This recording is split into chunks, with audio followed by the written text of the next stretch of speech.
Welcome to the Scuba Made YouTube channel. Hey guys, welcome back to the channel. Now, I've already done an MHD video, but this was actually going to be like a bit of an update. So I've had it for, I don't know, a month or probably a bit longer now. It's been awesome.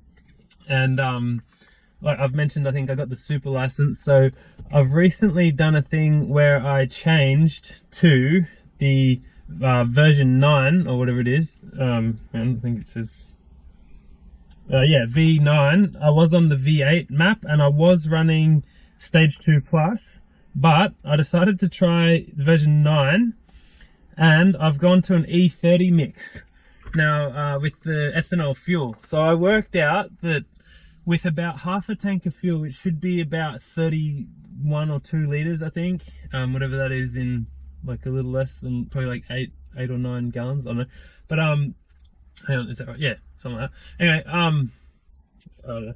But I worked out that if I put in about 9 or 10, I can't remember, I think it was 9 or 10 liters of E85, like full E85 into that 30, a bit over 30 liters, it should give me about an E30 mix. Now I've done this with 2 tanks of fuel now, and I flashed this map and the car has definitely never run better. With the version 8 and the stage 2 plus, I used to get that 30FF code and I used to have to clear it all the time. Like if I read these codes, and I might have to have, I'll just get the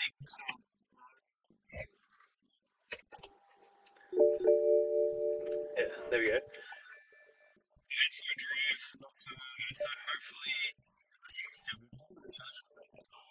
yeah, I used to get this 30FF DME charger pressure too low. I used to get that every couple of times I'd fly. And I just clear it and then it'd be good to go again. But since I've been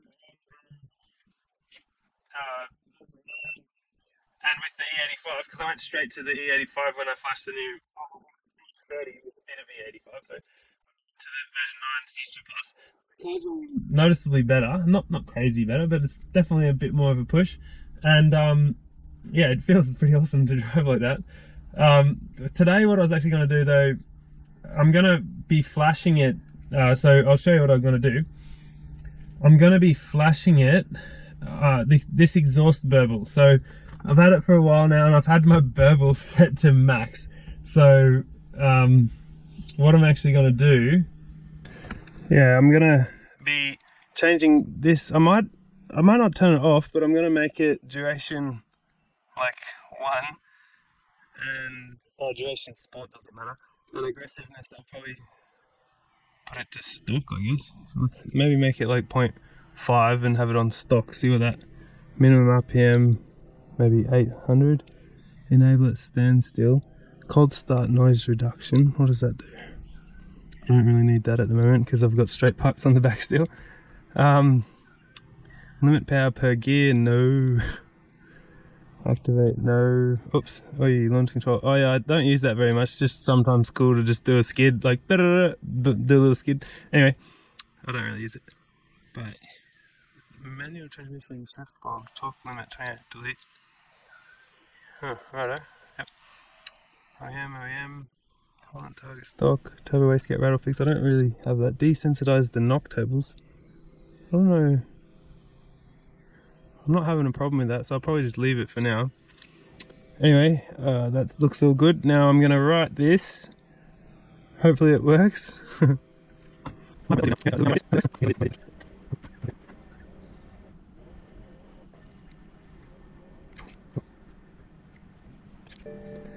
Turn off ignition and wait 30 seconds.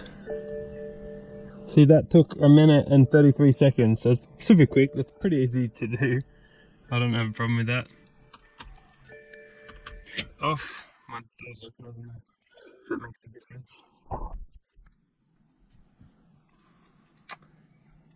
Alrighty.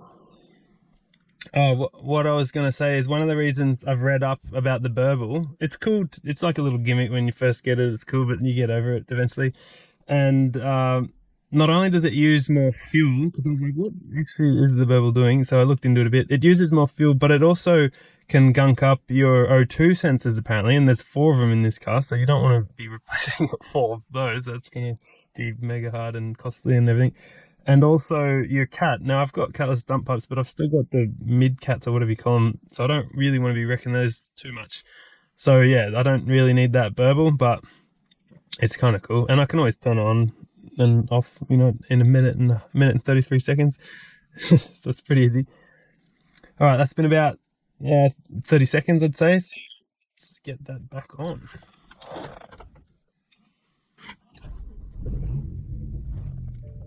Alrighty. Make sure it's not throwing any codes or anything like that.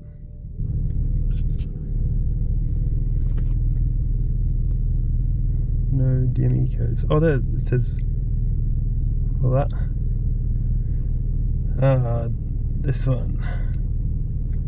Yeah, there we go. This, I look at these from time to time. Not all the time. Oh, another thing with this, it used to only run to about 13 or 14 PSI. It gets to 16 now, so that's pretty cool.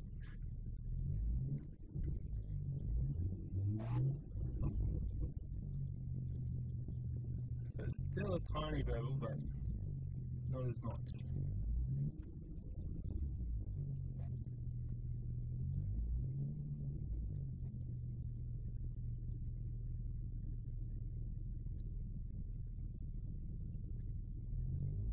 Cooled down a bit, the oil's gone down to 62 degrees.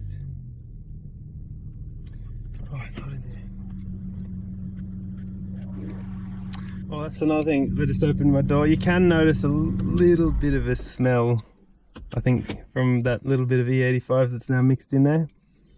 So, anyway, yeah, I might end the video off there. That was just my quick little change to the MHD. I guess, like, I've had it for month and a half or whatever, I can't remember exactly, but yeah, little update on the MHD. It's awesome. I still definitely recommend it. And yeah, it's like each little upgrade now is pretty cool, so it helps with the driving. Oh yeah, and I keep saying the coilovers, they're gonna be here so soon, I'm sure. Hopefully my next video will be putting coilovers in, but anyway, I'll have to wait and see. Yeah, that's about it for now. Thanks for watching. Like and share it around, or leave a comment if you want, and be sure to subscribe, see more. I'll see you in the next one. Bye for now.